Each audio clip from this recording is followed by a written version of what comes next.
Hello, my name is Frank and I'm going to be your teacher this year for conversation and listening at Baduk High School.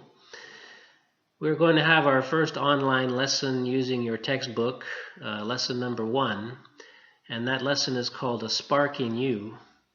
We're going to focus on the listening and speaking part of the chapter, and I'm going to introduce about 6 expressions today with some examples for you to hopefully understand these better using the examples, and I'll be explaining them to you. And at the end of this PPT, I'm going to ask you to do a worksheet using some of the expressions from the lesson, and then I want you to record yourself after you've completed the worksheet. And I want you to send me an audio file using the voice memo function on your cell phone. Send me the audio file to my email address, which I will provide to you at the end of this PPT. So let's look at the first expression. The first expression that is in chapter number 1 is don't be discouraged about something. This expression is used to support others when they face difficult challenges and may want to give up. So for example, don't be discouraged about losing the game. You will win the next one.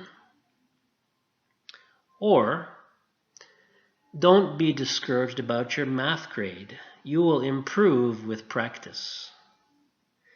So when we use an expression like don't be discouraged about something, we want to give support to other people when they are having a difficult time, and we don't want them to give up.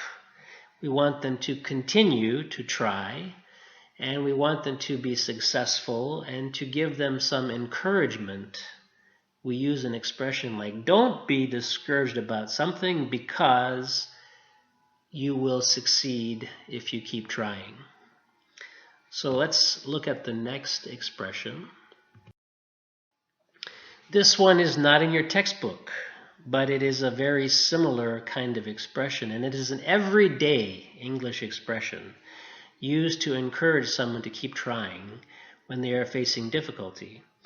And it's a little bit of perhaps informal English, but it is a very common expression and is very similar to don't be discouraged.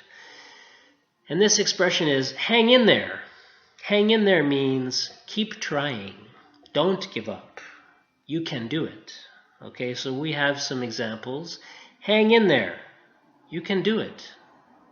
Or, hang in there. You will soon reach your goal. Hang in there is an expression that means don't give up. Keep trying, and eventually you will succeed. So that is a second expression. That one is not in your book. And that's why that big number 1 is at the top of the slide, because it is not in your book. Okay, but let's go to the next one. Here is another expression that is similar to don't give up. And that expression is stick with it. Stick with it is another everyday English expression that is used to give encouragement to someone and to try to help them to keep trying, not to give up when they are facing difficulty. So for example, stick with it. You will improve if you keep trying. Or, stick with it. Practice makes perfect. Okay? This means don't give up. Keep trying. Eventually you will succeed. And that expression at the bottom, practice makes perfect, means that if people keep trying, they will get better at doing something. So stick with it is another expression similar to hang in there, or don't be discouraged. It means keep trying. Eventually you will succeed. Okay, let's go to the next expression, which is in part 2. This expression is, I haven't got a clue. And this is from the second part of the listen and speak section. This expression is used to say that you do not know anything at all about a given subject. You don't know anything about what they are asking you. I haven't got a clue. I don't know. So here's an example. Do you know why giraffes have long necks? And the answer is, I haven't got a clue. Well, most people think that it's because it's to reach food high up in the trees. Actually, giraffes have long necks because they use them while fighting each other. They swing their necks at each other and they hit each other while fighting. This is the reason that giraffes actually have long necks. So, I haven't got a clue means I don't know anything about this. I don't know the answer and I haven't any information to give you. Okay, let's go to the next one. This is just a shorter way of saying I haven't got a clue. And it's a kind of informal English expression which means exactly the same thing. I haven't got a clue. It simply is two words, no clue. Someone says, do you know something? And the other person says, no clue. So for example, do you know when the bus arrives at this bus stop? And the other person says, no clue. I'm sorry, I don't use the bus. Or, when do you think students will return to school? No clue. Maybe it will take a long time. So no clue is exactly the same meaning as I haven't got a clue. It's just a little bit shorter and it's a less formal way of saying the same thing. Okay, let's go to another expression that is not in your chapter but is very similar. And this one is, I have no idea. I have no idea is another expression that can be used to say that you do not know anything about a subject. For example, when is the next Marvel movie going to be released?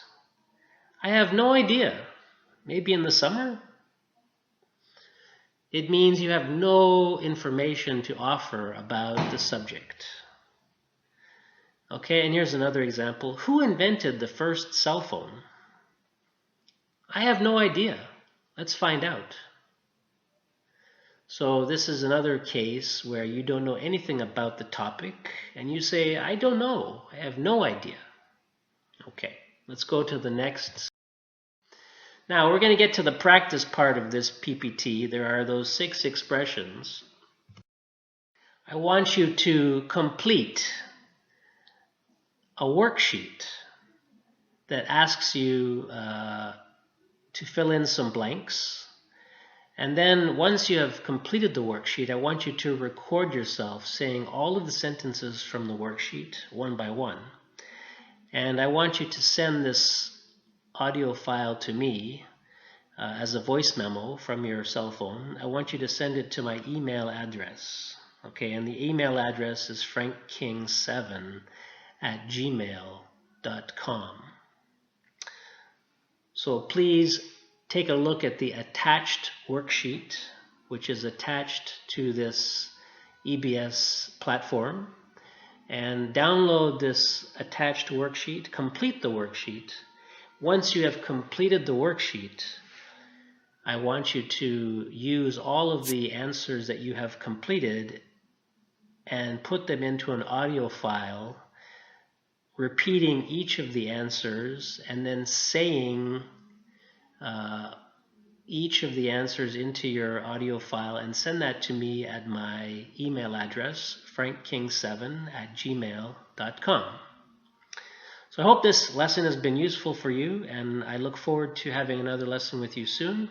If you have any questions or any difficulties while you are doing the worksheet or completing the voice memo, please send me an email, frankking7@gmail.com. I will try to respond to your question as quickly as I can and try to help you with your question. So have a good day, and I will be happy to see you again very soon. Thank you. Bye for now.